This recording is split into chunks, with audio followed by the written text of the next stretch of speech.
Avant de commencer, veuillez noter que ce que vous êtes sur le point d'explorer est extrêmement sensible. La suite est basée sur des documents judiciaires, des témoignages scellés et une correspondance interagences, tous vérifiés dans le cadre du procès fédéral contre Sean Diddy Combs. Ce que vous êtes sur le point d'entendre n'a jamais été destiné à être rendu public. Mais aujourd'hui, au 14e jour du procès, la vérité a éclaté. Si vous êtes passionné par la justice, la vérité et les histoires qui changent le cours de l'histoire, abonnez-vous maintenant à la chaîne et laissez un commentaire. Que pensez-vous de ces révélations? Est-il temps pour un membre de la famille Presley de s'exprimer? Regardez la vidéo en entier, car ce témoignage pourrait changer votre perception d'une légende et d'un empire. Merci de nous avoir apporté cette vérité. Le jour où l'héritage d'Elvis a éclaté au grand jour, avant même que Huey Thompson ne prononce un mot, l'atmosphère dans la salle d'audience était différente. Ce 14e jour du procès fédéral contre Sean Diddy Combs s'annonçait comme un tournant, mais personne n'aurait pu anticiper ce qui allait suivre. Les bancs du public étaient pleins. Les caméras fixaient l'entrée du tribunal, les journalistes préparaient sous leur carnet, certains pensant assister à une énième déclaration médiatisée. Ce qu'ils allaient se découvrir allait frapper comme un séisme. Lorsque le jeune homme entre dans la pièce, il est vêtu simplement. Pas de costume de star, pas d'avocat pompeux à ses côtés, juste lui, Huey Thompson. Il ne chante pas. Il n'a jamais fait la une des tabloïds, mais il porte un nom. Et ce nom résonne comme un monument, Presley.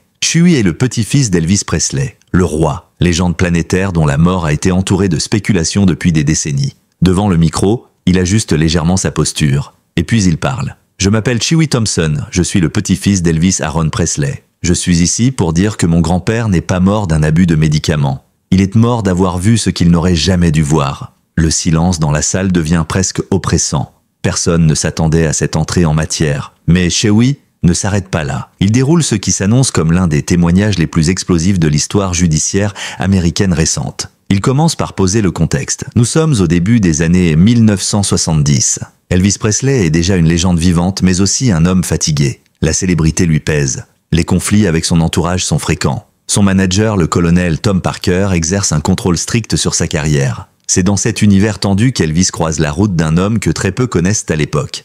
Melvin Combs, père de Sean Combs, alias Diddy. Melvin n'est pas une figure publique. Il n'a pas de crédit sur des albums ni de photos avec des stars. Et pourtant, selon Huey, il est l'homme de l'ombre, celui qui tire les ficelles derrière les rideaux. Il n'était pas l'homme qu'on voyait en photo, dit Huey. Il était celui qui les faisait disparaître. Melvin Combs aurait été bien plus qu'un simple acteur du divertissement. D'après le témoignage, il naviguait entre les sphères musicales, politiques et même criminelles. Il faisait partie de cette poignée d'individus capables de créer, manipuler et surtout faire taire. Huey affirme que son grand-père s'est retrouvé piégé dans ce cercle. Des événements très privés, prétendument artistiques, mais où régnait le non-dit, la manipulation et la peur. Des soirées masquées organisées dans des villas à Los Angeles et Miami, où le pouvoir n'était pas exprimé en contrat, mais en contrôle humain, par le chantage, l'image, la terreur. Ce n'était pas des fêtes, dit Elvis dans une lettre que Huey lira plus tard, c'était un enfer avec des lustres. Huey décrit avec émotion les conversations de son grand-père avec Priscilla, sa grand-mère, des confidences où Elvis parle de cauchemars, d'un sentiment d'être possédé par un monde auquel il n'appartenait pas. Il raconte comment le roi du rock s'est progressivement replié sur lui-même, comment son sourire s'est effacé, non pas à cause de la fatigue scénique, mais à cause de la terreur intérieure. Mais la révélation la plus incroyable intervient lorsque Huey remet au procureur une clé USB contenant une vidéo inédite, jamais diffusée, extraite d'un coffre caché à Graceland. La salle plonge dans l'obscurité. Sur l'écran, une séquence datée du 19 juillet 1974.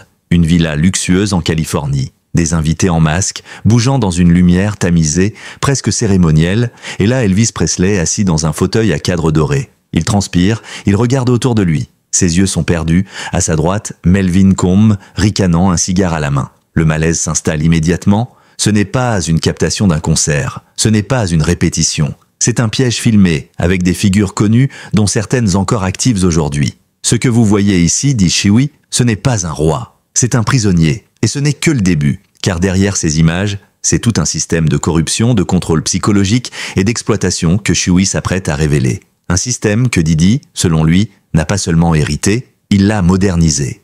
Les chaînes invisibles de l'Empire. Lorsque la lumière revint dans la salle d'audience après la diffusion du film, le silence était devenu presque sacré. Ce que les jurés, les journalistes, les avocats et les spectateurs venèrent de voir, ce que le monde entier allait bientôt découvrir, n'était pas seulement une archive. C'était la preuve d'un système, d'un engrenage aussi ancien que puissant, aussi raffiné que corrompu. Et Chewie Thompson, le petit-fils d'Elvis, n'avait pas encore fini de parler. Debout, devant le tribunal, il ouvrit alors un journal en cuir noir aux pages cornées. Il s'agissait d'un des derniers carnets personnels de son grand-père, retrouvé dans une malle oubliée à Graceland. À l'intérieur, des centaines de lignes écrites à la main, certaines à peine lisibles, d'autres marquées de taches d'encre, comme si elles avaient été écrites dans la panique. Il lut à voix haute « Si je parle, il détruit Zangitu. Si je me tais, il me garde. » Il tourna une page, puis une autre, plus tremblante encore. « Il n'y a pas de sortie. Ils m'ont vu faillir, ils m'ont vu supplier, ils m'ont tout pris, sauf ma voix. Mais même elle, ils essayent de la faire taire. » Ces mots n'étaient pas des métaphores, ce n'étaient pas des lignes de chansons, c'était le cri intime d'un homme traqué, que le monde entier croyait être un demi-dieu, mais qui vivait en réalité dans la peur d'un roi déchu. Chewie expliqua que son grand-père ne pouvait pas partir. Chaque fois qu'il tentait de s'éloigner du cercle de Melvin Combe, une nouvelle menace surgissait. Une photo, une vidéo, un témoignage monté de toutes pièces. Il avait été piégé dans un système qui utilisait la notoriété comme cage dorée. Et cette cage s'appelait l'entertainment. Il ne voulait pas seulement Elvis, dit Chewie. Il voulait son image, sa légende, son pouvoir. Et pour cela, ils étaient prêts à tout. L'événement de 1974 n'était qu'un exemple, il y en avait eu d'autres, tous méticuleusement planifiés, tous filmés en secret, tous entourés de personnes influentes, de producteurs, d'agents, de politiciens. Et toujours le même schéma, invités, désorientés, captés, conservés. Chewie affirma que certains de ces documents avaient été volontairement dissimulés, notamment dans des propriétés secondaires appartenant à des sociétés écrans liées à Melvin Combs. Il présenta au tribunal une liste de ces sociétés retrouvées dans les archives notariales de Floride. Plusieurs adresses concordaient avec des lieux mentionnés dans les journaux d'Elvis, des lieux que l'artiste appelait simplement les Maisons Rouges. Mais ce qui choqua le plus le public fut la description d'un événement survenu en 1976 à Palm Springs. Elvis en était revenu bouleversé. Ce soir-là, selon ses notes, il avait vu des enfants, des stars ruinés, et ce qu'il appelait des pactes d'échange, des accords silencieux entre puissance et protection. Dans une entrée datée du lendemain, Elvis écrivait « Ils m'ont montré l'enfer, draps en soie, visage masqué. Mais l'enfer n'est pas fait de feu, il est fait de regards qui savent et qui se taisent. » Chewie ajouta qu'après cet événement, Elvis avait changé à jamais. Il devint méfiant, paranoïaque. Il se replia, se mit à enregistrer des cassettes seul dans sa chambre, non pour la musique, mais pour se laisser un témoignage à lui-même, pour le jour où quelqu'un voudrait comprendre. L'une de ces cassettes, découverte en 2022, contenait ces mots. « Ils me veulent muet, mais un jour, mon sang parlera. Un jour, mon nom sera lavé. Et ce jour, affirma Chewie, c'était aujourd'hui.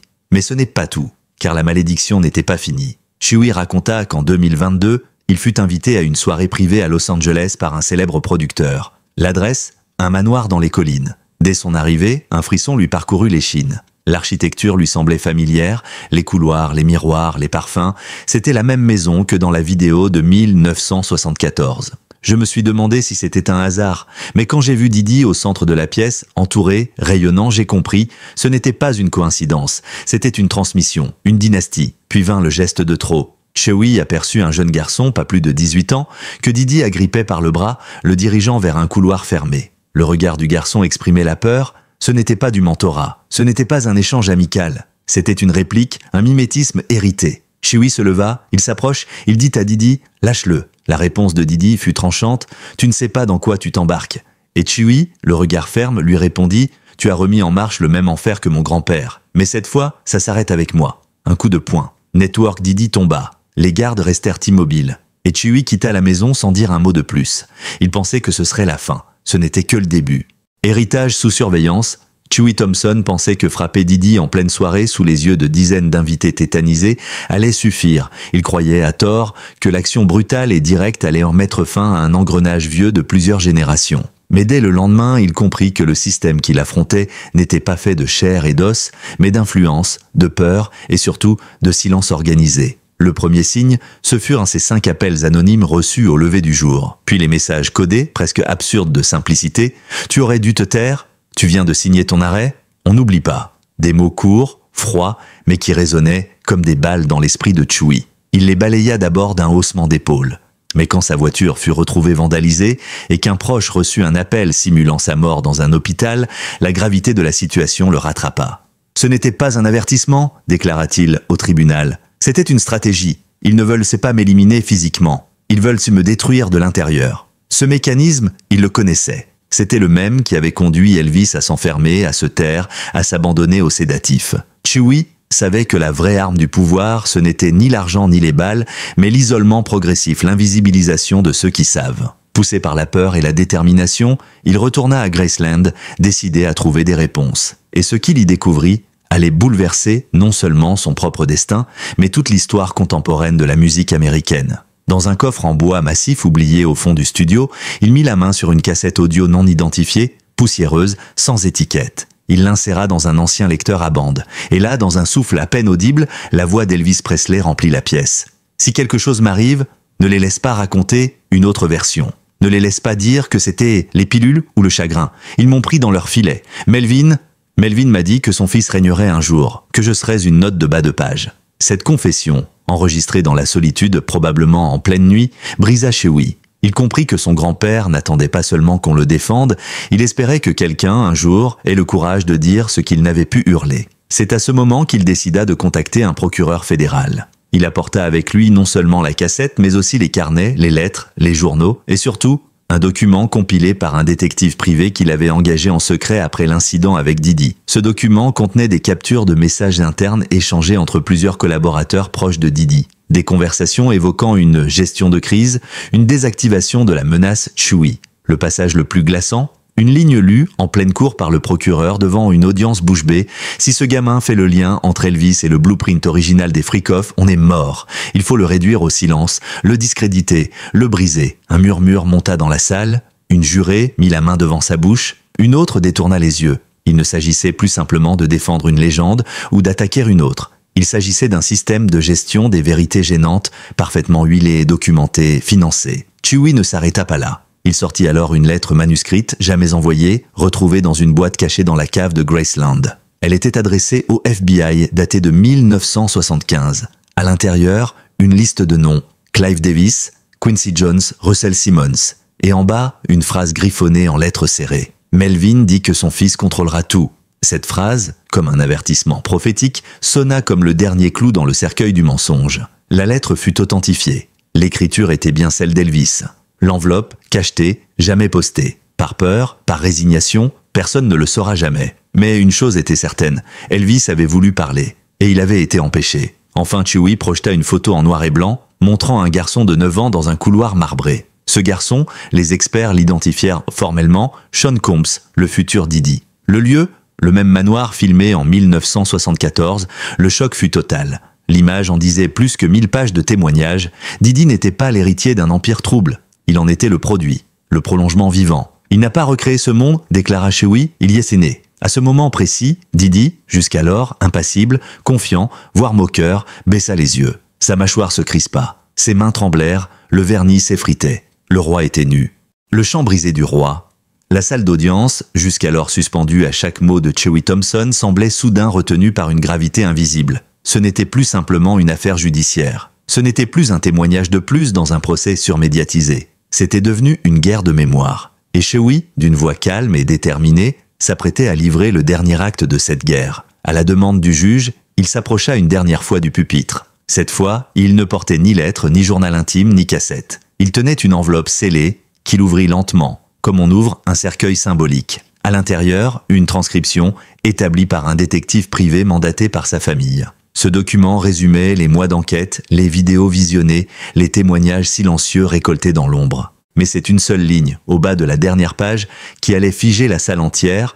Le jour où Chewie fait le lien entre Elvis et le plan original des Freak-Off, tout s'effondre. S'il parle, c'est l'empire entier qui tombe. Chewie releva les yeux. Il ne regardait plus Didi comme un adversaire. Il le regardait comme un homme vaincu par ses propres secrets. Puis il prononça une phrase qui allait devenir virale, reprise en boucle sur les réseaux sociaux et les chaînes d'information. « Tu n'as pas seulement hérité de la fortune de ton père, tu as hérité de son mal. » Un murmure parcourut la pièce. Les caméras pivotèrent, certains avocats de la défense baissèrent la tête. Didi, lui, restait figé, les yeux vides, car ce n'était plus le roi de l'industrie qu'on voyait là. C'était un homme pris dans le filet du passé, dans les chaînes tissées par ses ascendants. Mais Chewie n'en avait pas fini. Il sortit alors une deuxième enveloppe, marquée d'un cachet ancien. Cette fois, il s'agissait d'une lettre trouvée dans une boîte scellée à Graceland, datée de 1977, quelques semaines avant la mort d'Elvis. L'enveloppe portait une mention manuscrite « À ouvrir si je ne reviens pas ». Il lut « Ils m'ont offert le silence en échange de la paix. Mais la paix ne vaut rien quand tu l'as achetée avec la peur. Ils savent ce que j'ai vu. Ils savent que je ne peux pas tout dire, mais peut-être que mon sang le pourra un jour, peut-être qu'il brisera la cage. Et à la fin, ces mots, soulignés 3 fois, s'ils me font taire, qu'ils parlent pour moi. » Chewie s'arrêta. Sa voix se brisa. Pendant un instant, l'homme si fort, si sûr, redevenait le petit-fils, l'enfant qui avait grandi dans l'ombre d'un mythe abîmé. Il reprit son souffle, essuya une larme, puis continua. Il parla ensuite de ce qu'il avait vécu après son témoignage initial. Les menaces avaient redoublé, des inconnus l'avaient suivi, des tentatives de piratage numérique avaient ciblé ses archives. On avait même envoyé une fausse convocation judiciaire pour le piéger. Mais il n'avait pas flanché. Parce que je sais ce qu'ils veulent, pas juste me faire taire. Ils veulent me faire douter, me faire croire que c'est moi le fou, mais je suis le dernier maillon d'un homme qu'ils ont brisé, et je ne leur ferai pas ce cadeau. Puis il évoqua la nuit qui avait tout changé. Seul dans la salle de musique d'Elvis, il avait posé la main sur le vieux piano. Il avait fermé les yeux, et dans le silence, il avait entendu le poids de ce qui n'a jamais été dit. Ce silence-là, ce n'est pas du repos, c'est une prison que je refuse d'habiter. Le juge lui demanda s'il avait un mot final à adresser à la cour. Chewie hocha la tête. Il se tourna vers le public, vers les caméras, et dit lentement « Vous pensez peut-être que c'était un procès pour déterminer la culpabilité d'un homme. Mais ce n'est pas ça. Ce procès, c'est une fissure dans un mur bâti sur des générations de silence. C'est une brèche dans l'histoire. Une histoire où les puissants ont dicté ce qui pouvait être dit, chanté, publié. Aujourd'hui, j'ai choisi de chanter autrement. Pas avec une guitare, avec la vérité. » Le juge acquiesça. Puis, devant la cour et le pays entier, il prononça la décision. Le témoignage de M. Thompson sera inscrit de manière permanente dans le registre public. Il ne fallut que quelques heures pour que les images de Chewie quittant le tribunal fassent le tour du monde. Il ne souriait pas, il ne levait pas le poing. Il marchait, droit, serein, comme un homme qui venait de rendre justice à son nom. De retour à Graceland, il entra dans la pièce où son grand-père jouait autrefois. Le piano était couvert d'un drap, il le découvrit, s'assit devant et toucha une note. Une seule, puis une autre, puis le silence. Il allume une bougie. « Tu vois, grand-père ?» Ils ne t'ont pas effacé, ils ont juste mis pause, et aujourd'hui j'ai appuyé sur lecture. Et c'est ainsi qu'Elvis, ce roi trop souvent résumé à ses excès, à ses gestes de scène, retrouva enfin sa voix, par le sang, par la vérité, et par un héritier qui n'a pas eu peur de briser la chaîne. Merci beaucoup d'avoir regardé cette vidéo. Si vous avez lu jusqu'ici, c'est parce que cette histoire vous a touché ou interpellé. Alors prenez un moment pour vous abonner à la chaîne si vous ne l'avez pas déjà fait. Chaque abonnement, chaque like et chaque commentaire est une énorme motivation pour moi. Cela m'aide à continuer à creuser, à enquêter et à vous apporter les vérités que d'autres préfèrent à cacher. Partagez vos réflexions dans les commentaires. Que pensez-vous de ce témoignage? Cela change-t-il votre point de vue sur Didi et Elvis Presley? Activez la cloche pour ne jamais manquer une nouvelle vidéo, car les révélations ne font que commencer.